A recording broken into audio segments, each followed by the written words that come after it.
নমস্কার বন্ধুরা, আমার চ্যানেলে আপনাকে সবাইকে স্বাগত।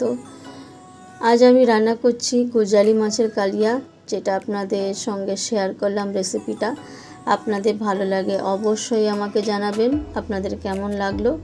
চলুন বেশি কথা না বাড়িয়ে রেসিপিটা শুরু করা যাক। আজ বাজার থেকে গোজালি মাছ নিয়ে এসেছি। মাথা লেজা সহ 7 পিস ছিল। এই মাছটা খেতে বাড়িতে সবাই পছন্দ করে। আমার ছেলে যে মাছ খেতে চায় না, সেও খুব ভালোবাসে, তাই তো নিয়ে আসলাম। আর পরিমাণ মতনের মধ্যে নুন আর হলুদ দিয়ে দিয়েছি। দিয়ে এটাকে হাতের সাহায্যে ভালো করে মাছটাকে নুন আর হলুদটাকে মাখিয়ে দেব। খুব ভালো করে মাখাবো, জানি নুন আর হলুদ দিয়ে তার গায়ে হলুদ হয়ে যায়, খুব ভালো করে মাখানো হয়ে যায়। আর এইভাবে ভালোভাবে মাখিয়ে আমি এটাকে হালকাভাবে ভাজবো। যতক্ষণ মাছটাকে আমি নুন হলুদ মাখাচ্ছিলাম, কড়াইতে সর্ষের তেল গরম হওয়ার জন্য রেখে দিয়েছিলাম। পরিমাণ মতন সর্ষের তেল দিয়ে আমি এটাকে আস্তে আস্তে করে ভেজে নেব। বেশি আঁচটা ফুল করব না, যেহেতু তেলটাকে আমি গরম করে নিয়েছিলাম। তাই আঁচটা হালকা রেখে মাছটাকে দুবারে ভাজবো। প্রথমবারে আমি 4 পিস দিয়ে দিয়েছি, দ্বিতীয়বারে আমি 3 পিস দেব। এইভাবে ঢাকা দিয়ে আমি হালকা আঁচে ভেজে নেব। এই দেখুন, কিছুক্ষণ পরে আমি ঢাকাটা তুলে দেখালাম, এক পিঠ হয়ে গেছে। তাই এটাকে খুন্তির সাহায্যে আমি উল্টে দিচ্ছি। এইভাবে আপনারা আস্তে আস্তে করে উল্টে দেবেন। আর মাছটা খুবই ফ্রেশ ছিল, তাই একটু আমার ভাজতে কোনো কষ্ট হয়নি। খুব ভালোভাবে ভাজা হয়ে গেছে। আর এইভাবে আস্তে আস্তে করে আমি উল্টে দিচ্ছি, জানি মাছটা ভেঙে না যায় আর খুব ভালোভাবে ভাজা হয়ে যায়।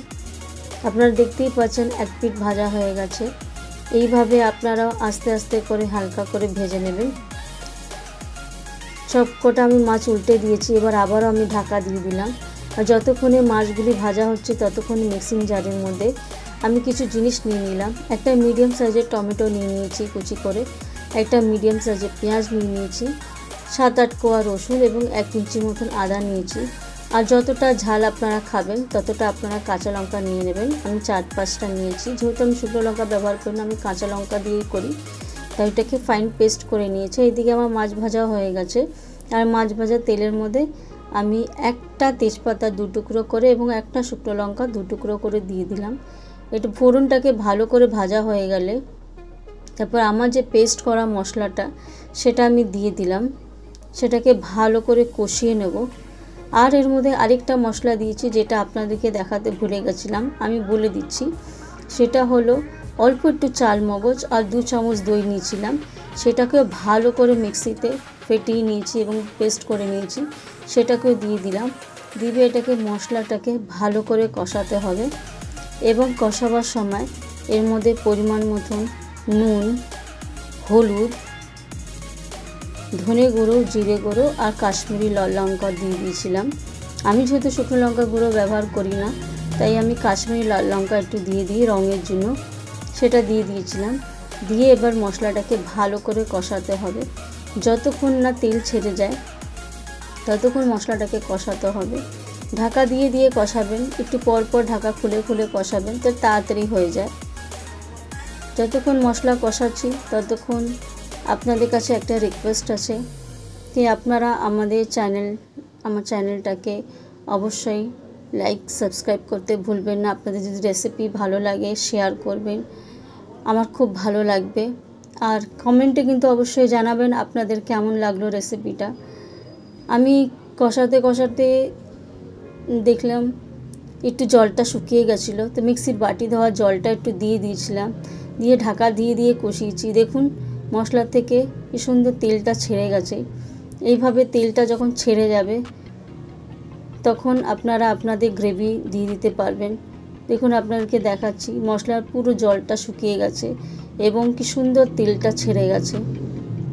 এবার যেহেতু কালিয়া, তো বেশি জল দেবেন না, যতটা পরিমাণ লাগে আপনারা যতটা ঝোল খেতে, যেমন থিকনেস গাঢ় ঝোল খেতে ভালোবাসেন ততটাই জল দেবেন। আমি 1 কাপের মতন জল দিয়েছি।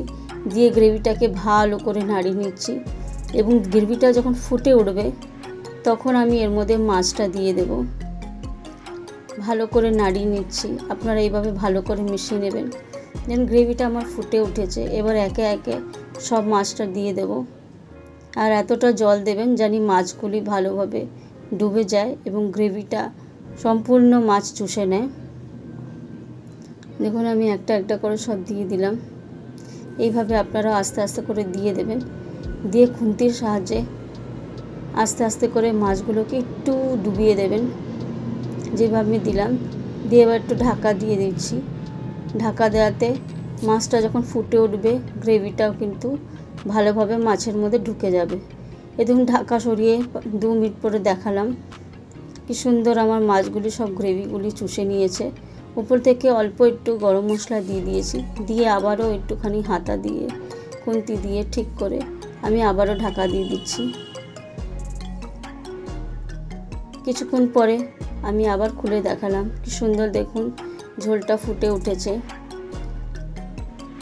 এইভাবে ঝোলটা ফুটে উঠলে নামাবার কিছুক্ষণ আগে অল্প একটু ধনেপাতা কুচিয়ে ছড়িয়ে দেবেন। আমি ধনেপাতাটা কুচিয়ে রাখতে ভুলে গেছিলাম, তাই কাঁচি দিয়ে কেটে ছড়িয়ে দিচ্ছি। আপনারা এইভাবে ছড়িয়ে দেবেন। যদি ভালো না লাগে কোনো দরকার নেই, আমার ধনেপাতা খুব ভালো লাগে, যে কোনো তরকারিতে ধনেপাতার গন্ধটা খুব ভালো লাগে আর দিতেও খুব ভালো লাগে, সুন্দর লাগে তরকারিটা দেখতে। তো এইভাবে দিয়ে দেবেন। দিয়ে আঁচটা একটু ফুল করে ঢাকা দিয়ে গ্যাসটাকে অফ করে দেবেন। দেখবেন আপনার তরকারিটা একদম খুব সুন্দর হয়ে যাবে এবং খেতেও খুব ভালো লাগে, খুব সুস্বাদু লাগে। আমাকে কিন্তু অবশ্যই কমেন্টে জানাবেন। আমি একটু ঢাকা দিয়ে দিলাম, ঢাকা দিয়ে গ্যাসটা অফ করে দিয়েছিলাম। এবার নামিয়ে পরিবেশন করছি। আজ এই অবধি, দেখা হবে নেক্সট ভিডিওতে। Bye bye.